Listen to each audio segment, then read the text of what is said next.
brilliant, brilliant. Well done. Thank you for turning up. This is fabulous. Thank you very much indeed. My name is Mark Thomas and welcome to our stand-up show for LGBT rights. And thank you very much for coming along. We have got a fantastic bill for you today. Also... No, hang on, we've got nothing. There we are, we're back. That's fantastic. As you can see, we are powered. You're just going to have to cycle harder.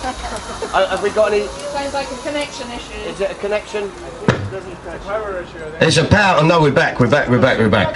We just have to... No. There we are. Hopefully, no. Keep turning that way. This is the most fantastic form of heckling. It's like being heckled by electricity. Hopefully, though, I'll just shout until we get it back. And hopefully the bicycles will be able to generate this in a minute. As you can see, we are powered, hopefully, by bicycles, so even our cycles are by today, and that's very, very important. We have got, when they're ready, they're searching. I'll tell you, I'll just start. You all know why we're here. We're here because that actually human rights count. Because human rights are important and because they affect all of us and they are universal. They apply to everyone. And I am someone who was brought up in the 80s, and that's when I cut my political teeth, and that's when I learned that the slogan that means most is an injury to one is an injury to all, and all of us have to fight for each other's human rights. Thank you. The cyclists are now looking relieved. The burden of the gig was on their shoulders for a moment there. I'm going to quickly tell you a couple of gags and then we're going to introduce the lineup. We've got an amazing bill for you. We've got Susan Calman, we've got Zoe Lyons, we've got Dana Alexander, we have got Zoe Lyons, we've got Stephen K Amos, we've got Chris Coltrane, we've got speakers from Equality Network, and then it all finishes in some kind of mass, possibly naked action. Almost. For those of you who can hear me, I did a book. I went round Britain a few years ago asking people to come up with policies to make the world a better place. And each night the audience would put in policies and we would discuss the policies, we would vote on the policies, and we'd try and find policies to improve our lives. And one of the great things, you would often find that there was a link between the place that you were working at and the ideas that they voted for the manifesto. In Leicester, they voted their favourite policy that all future monarchs should be buried in secret and at random in car parks. In Hull, they voted, and you could hear the northern contempt dripping from every word. The whole policy was, it should be legal for us to take fashion designers outside and bash them into the shape they think we're in. We had, in Glasgow, the policy was bacon-free on prescription. Rolling back the boundaries of preconception and stereotypes. In Edinburgh, the policy that they voted for was for a money-back guarantee on strike action. So if you went on strike but lost, you'd get the money you would get had you gone into work. We've had lots of brilliant policies, some of them about politicians. There was one that Michael Gove shouldn't be able to abolish a qualification unless he's passed it first.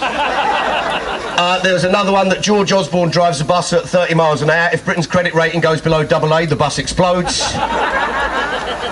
There was one for David Cameron, which was all future MPs should have a face that fits their head. Anyway, there are lots and lots of lovely, beautiful, wonderful policies. In Crawley, 5 months ago, they voted to give the Isle of Wight to Argentina.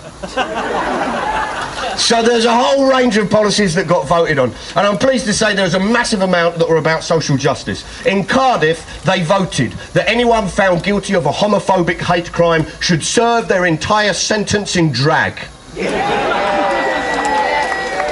We had a lovely policy that was voted for that all members of the British Nationalist Party, I think this applies to any variation of the EDL, should be forced to trace their family ancestry and publish it.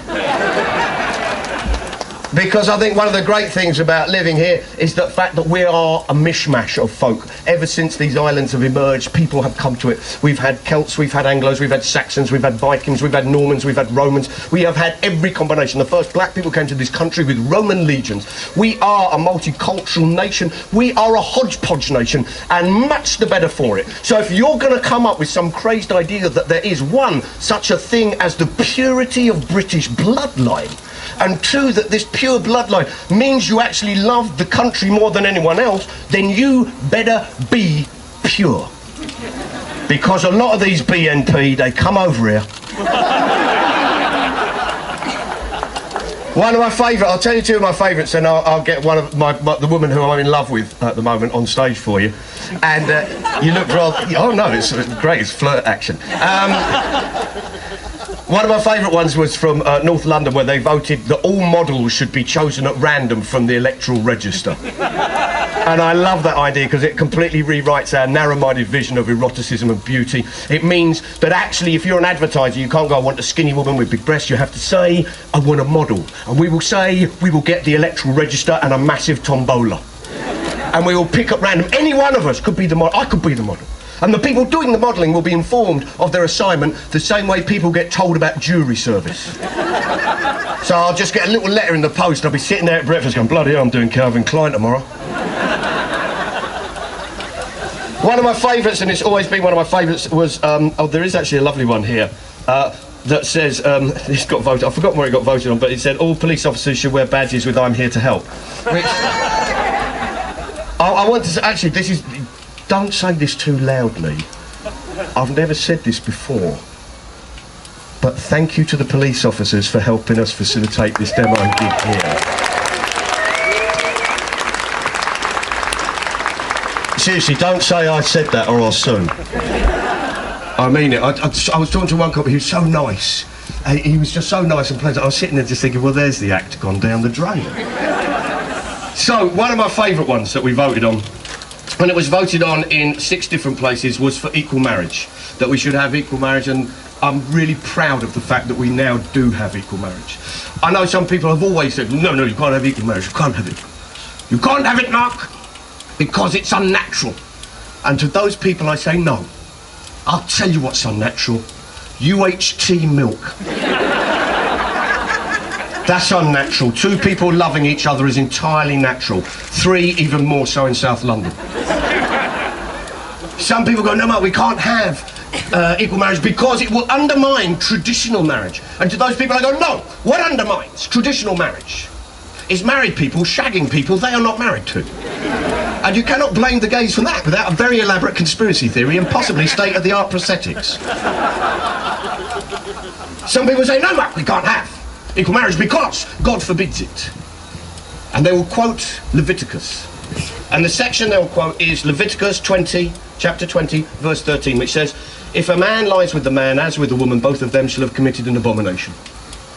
Leviticus 20, verse 13. If a man, quite obvious, God does not like gays. If a man lies with, obviously this applies to gay men, lesbians, you're in the clear. That's your Bible, that's your rule book, that's your instruction manual, that's what you believe. However, Leviticus also says that any woman menstruating should be kept separate for 7 days. And on the 8th day she shall cleanse herself by sacrificing 2 pigeons. Leviticus 15, verse 29. 2 pigeons, very specific, not 1, not 3, and it's a pigeon, not a chicken, not a hen, it's not a swan if you're the queen, I've just come off, will you burn it? You know, it's not that. The pigeons will be killed by a priest who shall wring their necks at the altar and then burn the featherless fowl at the east side of the altar, not the south, not the north, not the west, not mass great pillow fight, no. Burning the fowl at the east side of the altar. Very, very, very clear. Despite these clear instructions, I have yet to find people campaigning for free pigeons with every box of Tampax. If you want to follow the Bible, your church should smell like a grease fire in Nando's. Now, we have got an amazing bill for you today, and I want you to clap and welcome and cheer every performer who comes up here. And we're going to start with the most wonderful, you're just too gorgeous, too gorgeous. Please welcome the wonderful Susan Calman.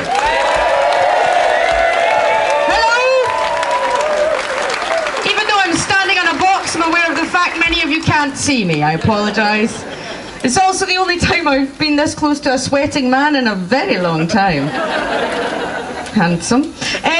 This is just, I'm not really going to do any jokes because, oh my God, this is actually the most remarkable thing that I've ever been part of. This is so beautiful. Thank you all so much.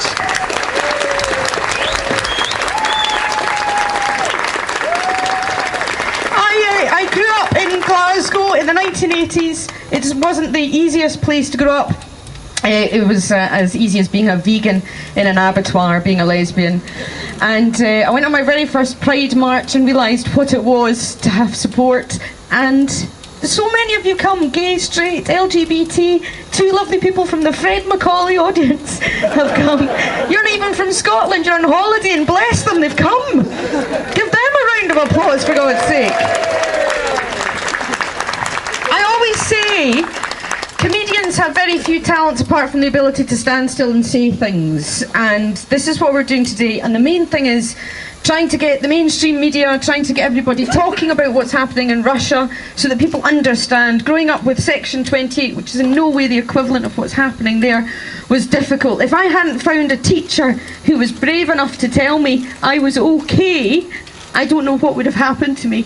And we need to support people in other countries, because I don't want anyone to ever go through what I went through when I was growing up and everyone told me it was wrong. And the Conservative government tried to stop information getting to people like me, who, to be honest, are just the same as everybody else. And in terms of the equal marriage thing, it's not quite legal here yet. And the other thing we need to do is keep hammering on to Holyrood to get that bill passed so that I can marry my wife as soon as is humanly possible.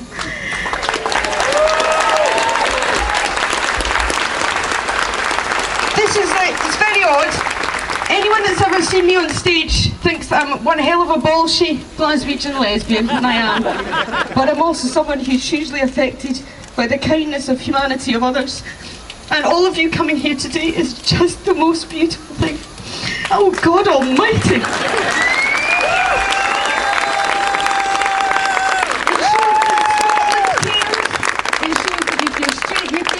That we all care, and we just need to keep shouting back to Russia and say to them that it's not acceptable. Thank you all so much, and I apologise for getting upset, but thank you all so much for coming.